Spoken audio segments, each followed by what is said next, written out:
Foreign Minister Sergey Lavrov on Tuesday accused Ukraine of stalling negotiations with Russia.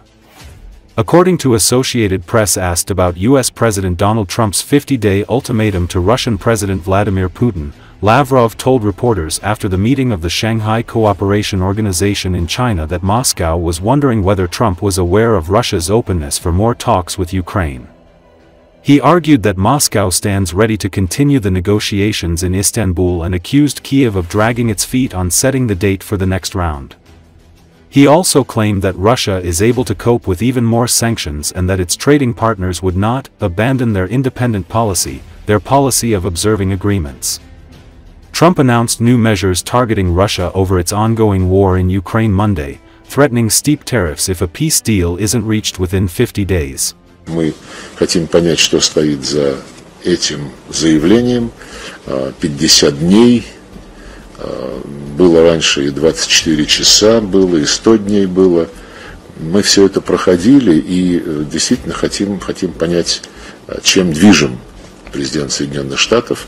Ясно, что он находится под огромным, я бы сказал, неприличным давлением Европейского Союза и нынешнего руководства НАТО, которые бесцеремонно поддерживают требования Зеленского продолжать накачивать его современным, в том числе наступательным оружием, за счет все большего и большего ущерба налогоплательщикам в западных странах. Третий раунд переговоров, который мы предложили начать на неделе с 22 июня, до сих пор никак не упоминается в каких-либо украинских заявлениях, в каких-либо советах, которые им дают их западные кураторы.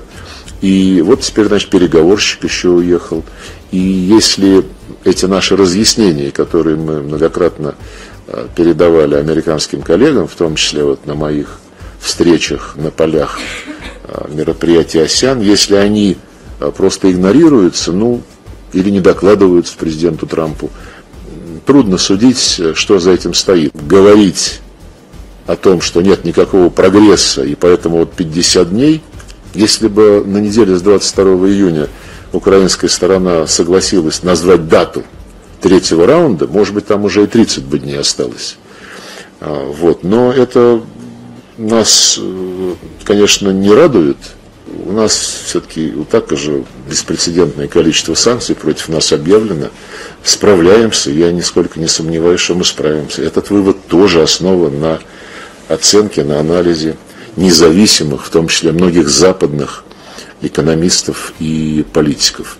Да, но наши торговые контрагенты, они слышат то, что прозвучало, но едва ли они могут сейчас прогнозировать свои действия. У них есть обязательства, международные обязательства, и зная этих наших партнеров, я не вижу, как они могут отказаться от своей независимой политики, от политики соблюдения договоренностей, достигаемых и по двусторонним каналам, и в многосторонних форматах. President Donald Trump and NATO chief Mark Rutte announce a deal for the U.S. to send Ukraine weapons to NATO, calling it a big deal. According to Associated Press, Rutte said that Europeans will buy weapons from the U.S. to equip Ukraine, saying that the armaments and equipment should cause Russian President Vladimir Putin to reconsider peace negotiations. Rutte said Ukraine would get massive numbers of military equipment, such as missiles, air defense systems and ammunition. Speed is of the essence here, said Rutte, noting that the goal is to move quickly. Rutte said Germany, Finland, Canada, Norway, Sweden, the United Kingdom and Denmark would be among the buyers to supply Ukraine. And we make the best equipment, the best missiles, the best of everything. The European nations know that. And we've made a deal today, and I'm going to have Mark speak about it, but we've made a deal today where we are going to be sending them weapons and they're going to be paying for them. The United States will not be having any payment made. We're not buying it, but we will manufacture it and they're going to be paying for it. Our last meeting of a month ago was very successful in that they agreed to 5%, which is more than $1 trillion a year, so they have a lot of money. And these are wealthy nations. They have a lot of money, and they want to do it. They feel very strongly about it, and we feel strongly about it too. But we're in for a lot of money, and we don't want to do anymore, and we can't.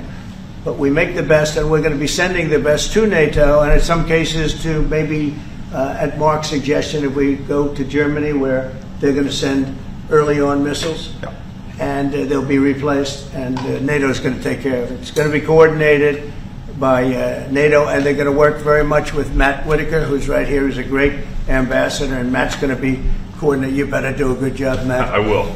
And if you could say a few words. Absolutely. No, Mr. President, dear Donald, this is really big. This is really big. You called me on Thursday that you had taken a decision.